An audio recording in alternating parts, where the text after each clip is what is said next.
এই ছারপোকা এমন একটা প্রাণী, শুধুমাত্র মানুষের রক্ত না, উষ্ণ রক্তের প্রাণীদের রক্ত প্রাণ করে।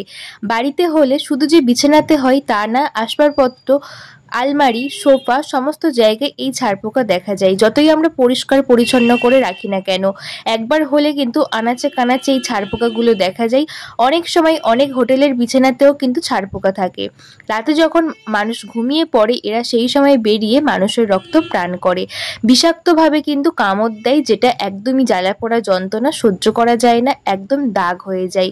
এই ছারপোকা যতই আমরা কেমিক্যাল স্প্রে ব্যবহার করি না কেন, কিছুতেই বাড়ি থেকে যেতেই চায় না। আমরা বাধ্য হয়ে বাজার থেকে নানা রকমের কেমিক্যাল স্প্রে ব্যবহার করি, তাও কিন্তু ছারপোকা যায় না। তবে ঘরোয়া কিছু পদ্ধতি আছে যেগুলো অ্যাপ্লাই করলে এই ছারপোকাকে চিরতরে বাড়ি থেকে দূর করতে পারবো। তার জন্য আমাদের এখানে লাগবে একটা লেবু। এখানে পাতিলেবু নিয়েছি, সবার বাড়িতেই থাকে। এই পাতিলেবু গরমের দিনে তো প্রত্যেকের বাড়িতেই থাকে।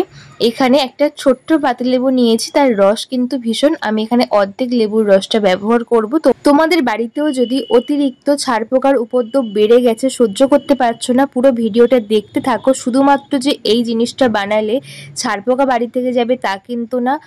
তেলাপোকা, আরশোলা, মশা, মাছি, এমনকি যে পিঁপড়েগুলো এই বর্ষাকালে বা গরমের দিনে বিরক্ত করে, সেই পিঁপড়েও কিন্তু চলে যাবে। তবে কোনটা কোথায় কিভাবে ব্যবহার করতে হবে সমস্তটাই এই ভিডিওতে আমি দেখিয়ে দিয়েছি। আর ছারপোকার জন্য কিভাবে ব্যবহার করতে হবে সেটাও কিন্তু আমি দেখিয়ে দিয়েছি। পুরো ভিডিওটা তোমরা দেখতে থাকো, ভীষণ উপকারী হবে। এখানে আমি লেবুটাকে ছোট ছোট টুকরো করে কেটে নিয়েছি। লেবুটার মধ্যে ভীষণ রস, তাই আমি অর্ধেক ব্যবহার করছি। তোমরা চাইলে একটা গোটা লেবুও ব্যবহার করতে পারো। আর এখানে আমি ব্যবহার করব ন্যাপথলিন। হ্যাঁ বন্ধুরা, ন্যাপথলিন আমাদের সবার কাছেই থাকে। যে উপকরণগুলো এখানে ব্যবহার করছি সমস্তটাই কিন্তু আমাদের প্রত্যেকের বাড়িতেই থাকবে। ন্যাপথলিন যদি না থাকে তোমরা যে কোনো দোকানে পেয়ে যাবে। এটা কিন্তু কর্পূর না, ন্যাপথলিন। ন্যাপথলিন এখানে নিতে হবে। আর আমি এখানে 1 গ্লাস জল দিয়ে বানাচ্ছি। তোমরা যদি এই উপকরণটা একটু বেশি পরিমাণে করে রাখতে চাও তাহলে একটু বেশি পরিমাণে করবে, কারণ এই উপকরণটি শুধু যে ছারপোকা যাবে তা কিন্তু না, সমস্ত রকমের পিঁপড়ে, যে তেলাপোকা সমস্তটাই চলে যাবে। এখানে জলটা আমি ফুটে গেছে, এর মধ্যে দিয়ে দিলাম 1/2 চামচ লবণ। লবণ দিয়ে জলটা যখন একদমই ফুটে যাবে দিয়ে দেব ন্যাপথলিন। এখানে আমি একটা ন্যাপথলিন ব্যবহার করছি। আর লেবুর যে খোসাগুলো, লেবু শুদ্ধ আছে, লেবুর রস শুদ্ধ, সেগুলোকে দিয়ে দিলাম। দিয়ে এটাকে 5 মিনিট ফুটিয়ে নেব এইভাবে। এখানে 5 মিনিট ফোটালেই কিন্তু হয়ে যাবে, বেশি ফোটানোর দরকার নেই, যাতে লেবুর আর ন্যাপথলিনের সমস্ত গুণ এই জলের সাথে মিশে যায়। আমি 5 মিনিট ফুটিয়ে গ্যাসটাকে বন্ধ করে দেব। আর জলটাকে উষ্ণ গরম অবস্থায় ব্যবহার করব, খুব ঠান্ডা হয়ে গেলে হবে না। উষ্ণ গরম অবস্থায় কিন্তু নামিয়ে নেব বা ব্যবহার করব, কারণ এখানে সমস্তটাই উপকরণ মিশে যাবে। আর দুটো উপকরণ এখানে ব্যবহার করব যেটা আমাদের প্রত্যেকের বাড়িতেই থাকে। তোমরা পুরো ভিডিওটা একটু শেষ পর্যন্ত দেখতে থাকো। কোথায় কিভাবে কোন জিনিসটা ব্যবহার করতে হবে একটু দেখে নিলে কিন্তু তোমাদের ভীষণ উপকার হবে। এখানে গ্যাসটা বন্ধ করে দিয়েছি। যখন আঙুল সহ্য করতে পারবে ঠিক সেই পর্যায়ে উষ্ণ গরম অবস্থায় এই লেবুর যে খোসাগুলো ভালো করে চিপে নেব, যাতে সমস্ত গুণ এর মধ্যে পড়ে যায়। চিপে নিয়ে আমি এইভাবে কিন্তু খোসাগুলোকে তুলে নেব। আর এর কোনো কাজ নেই, কারণ এর সমস্ত গুণ জলের মধ্যে চলে গেছে। ভীষণ উপকারী, একটু বেশি করে বানিয়ে রাখলে কিন্তু এই গরমের দিনে আমরা সবসময় ব্যবহার করতে পারবো। এর মধ্যে আমি ব্যবহার করব ডেটল। ডেটল কিন্তু খুবই উপকারী। এই জলের মধ্যে ডেটলটা আমি কিছুটা মিশিয়ে দিলাম, দিয়ে ভালো করে কিন্তু গুলিয়ে নেব চামচ দিয়ে। আর একটি জিনিস এখানে ব্যবহার করতে হবে। তো বন্ধুরা পুরো ভিডিওটা দেখতে থাকো, তোমরা এই পর্যায়েও কিন্তু এটা ব্যবহার করতে পারো। তবে এটা কিন্তু কিভাবে ছারপোকা তাড়ানোর জন্য ব্যবহার করতে হবে সেটা কিন্তু আমি দেখিয়ে দেবো লাস্টে।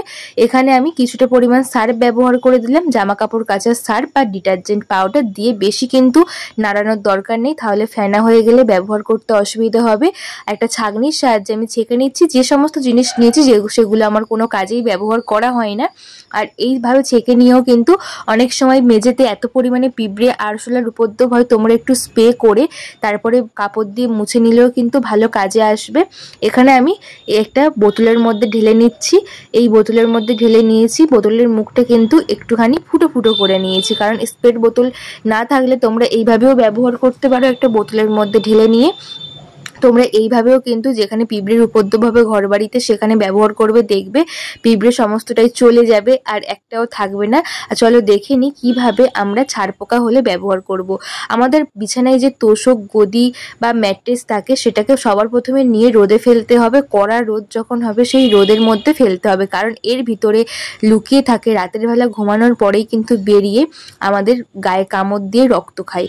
এখানে আমি রাতে দেখাচ্ছি তাই কিন্তু এটা আমি বের করলাম না, তবে যখন কড়া রোদ হবে তখনই এই তোষক ম্যাট্রেসটা বের করে তারপরে কিন্তু কড়া রোদে স্প্রে করবে, তাহলে দেখবে সমস্ত রকমের ছারপোকা যেটা বেরিয়ে যাবে। ঘরের মধ্যে করলে হবে না, কড়া রোদের মধ্যে এটা করতে হবে।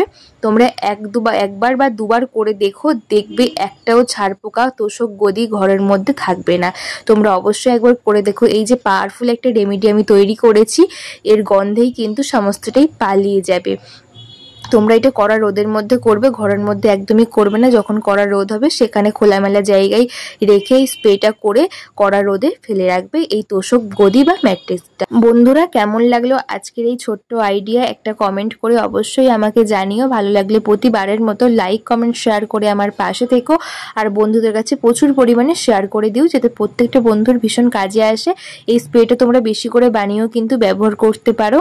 তো সবাই ভালো থেকো, সবাইকে ভালো রেখো। নতুন বন্ধু হলে আমার চ্যানেলে অবশ্যই একটা সাবস্ক্রাইব করে পাশে থাকা বেল আইকনটা প্রেস করে আমার পাশে থেকো, আমাকে সাপোর্ট করো। টাটা বন্ধুরা।